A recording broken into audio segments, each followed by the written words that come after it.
Good morning, or maybe good afternoon or good evening. Whenever you're watching this, welcome to week number 8. So far, you've done so much, and we've covered so many different topics and habits.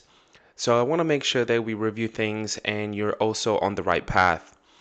First off, it's been 4 weeks since we set new goals for your macronutrients, for your calories, and usually about now is when we tend to look into those and readjust goals and targets if needed. So, what I want you guys to do is really look at how you're feeling, look at how your body's changing, your fitness, and if we need to make adjustments or you have questions, hop on those live office hours and let's discuss things so we can make those adjustments with your nutrition. In this next week, we are going to cover something that is a fundamental skill that is going to lead into changes for everything else. We have gone through 7 weeks of building different habits and different actions that we can take to improve our lifestyle and our nutrition. What we haven't really looked into is how to make those actually stick and last for a very long time, right? So I've showed you what skills and what habits we need, but not necessarily how to build them and how to sustain them throughout a lifetime. The biggest thing is maybe you've already had a lot of success with some of these habits and you're making them stick pretty easily.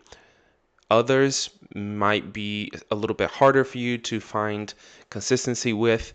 And this week is all about really learning strategies and techniques to help you figure out how to be consistent with certain habits that you want to build into your life. Let's take a step back and talk about just a bigger picture with your lifestyle and nutrition. Usually, I start this conversation by showing people and presenting how 1% better every day would lead to exponential growth over time, over a year, rather than if it's 1% worse and how that's going to really stagnate you. So, usually, we tend to overlook small, insignificant changes on a daily basis, but those small, almost insignificant changes or positive habits on a daily basis are what are going to get you to being very successful in whatever you're applying those. In this graph that I have in this video, you see that 1% better will exponentially increase and lead you to success 37.78 points better over 1 year, rather than if you see on the graph, 1% worse is going to really dip you below your even baseline, right? So frequently, we tend to overlook minor adjustments as they don't appear significant at the time. Even if you start saving a small amount now, you won't become a millionaire overnight. Similarly, attending the gym for 3 consecutive days won't instantly improve your fitness. Despite making those changes, we often don't see immediate results, leading us to revert to old habits. Now, in this next graph that I'm going to post here is what we call the plateau of latent potential. For some people, it might take 2 weeks. For some people, it might take 6 months. But if you are sticking with a new habit long enough, your progress after that is going to be exponential. So I know that people really want to see the quick fixes and seeing results in 2 weeks, 3 weeks, 4 weeks, but it's really personal and individual to where if you stick with it enough, long enough, you will see success. Achieving success stems from consistent daily routines rather than sudden one-time changes. The crucial factor lies in whether your habits are guiding you towards success. It's more important to focus on the direction your habits are leading you rather than the immediate outcomes. My favorite analogy that I give people is that think of an airplane taking off from LA all the way to New York. If we change the course of this plane by 1 degree, in the beginning, it doesn't seem like it's gonna really matter. But over the whole flight, over the whole continent, in the end, that airplane happens to land somewhere in New Jersey instead of New York. So, yes, those small, insignificant changes now are going to put you on a different trajectory down the road. You're not born with preset beliefs. Every belief, including those about yourself, is learned and conditioned through experience. The most practical way to change who you are is to change what we do.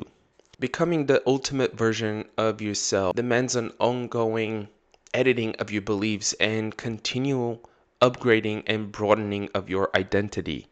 The core significance of habits isn't just their potential to deliver superior results, but their power to reshape your beliefs about yourself. I'm going to show you two simple ways of implementing new habits. The first one is called habit stacking, and the second one is implementation intention. A lot of words.